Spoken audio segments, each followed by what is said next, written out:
Hey guys, Kevin Bupp here, and in this video we're going to speak about the downsides to owning park-owned homes in your community. First and foremost, I will tell you that lenders and banks typically don't like park-owned homes. They're starting to open up to them over time. 5 years ago, they hated them. If you had park-owned homes in your community, it was very, very difficult to obtain a loan on your mobile home park. However, they're starting to get more comfortable with them. However, I will tell you that they typically don't like to see more than 20% park-owned homes inside your community. And so if you're looking at a park that has more than 20%, know that you're going to be somewhat restricted to the type of loan programs that you're going to qualify for. One of the other downsides of having park-owned homes in your community is that you're going to have a much higher turnover rate of tenants.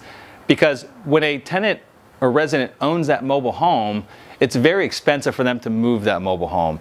For them, they're living in a neighborhood. They own the home, they own the roof over their head. They don't leave as often as you might have with a normal renter. When you've got a park-owned home, you've got a regular renter, just like you would in an apartment complex.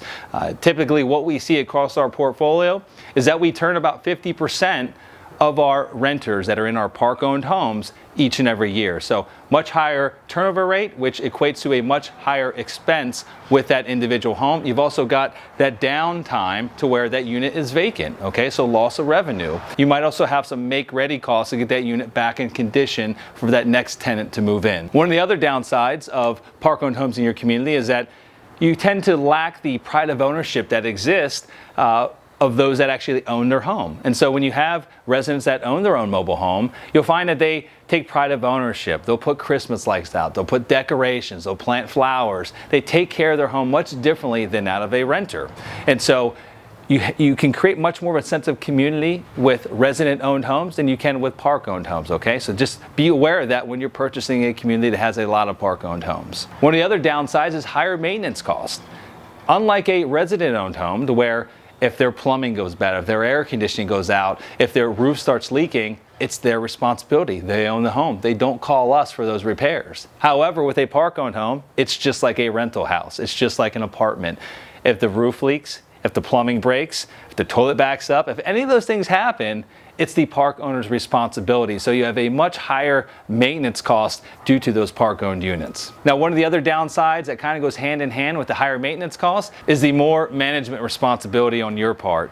So typically in the community where we don't own any of the homes, a lot of times we can get by with just a manager. We don't have a maintenance person on staff. However, if you own a large number of park-owned homes and you're dealing with things such as roof leaks and plumbing issues and water heaters going out and air conditioning systems breaking, you're more than likely going to have a much higher staff on hand, a much larger staff on hand, more than likely a maintenance person on hand that can address those issues, okay? So you're gonna have a much higher expense load or expense ratio associated with running that community. And then last but not least, guys, it's very hard to create a sense of community. We really like to think of our mobile home parks as communities, as neighborhoods, as places where the neighbors get to know each other. They look out for each other, where kids can grow up, where families can raise their children.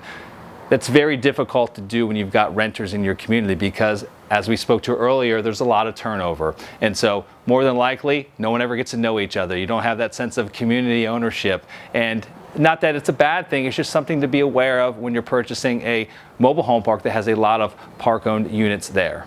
With that, guys, that's all I have for this video. Thanks for watching. I hope this brought a lot of value to you and your business. Please like the video and be sure to subscribe to our page. Until next time, guys, you take care.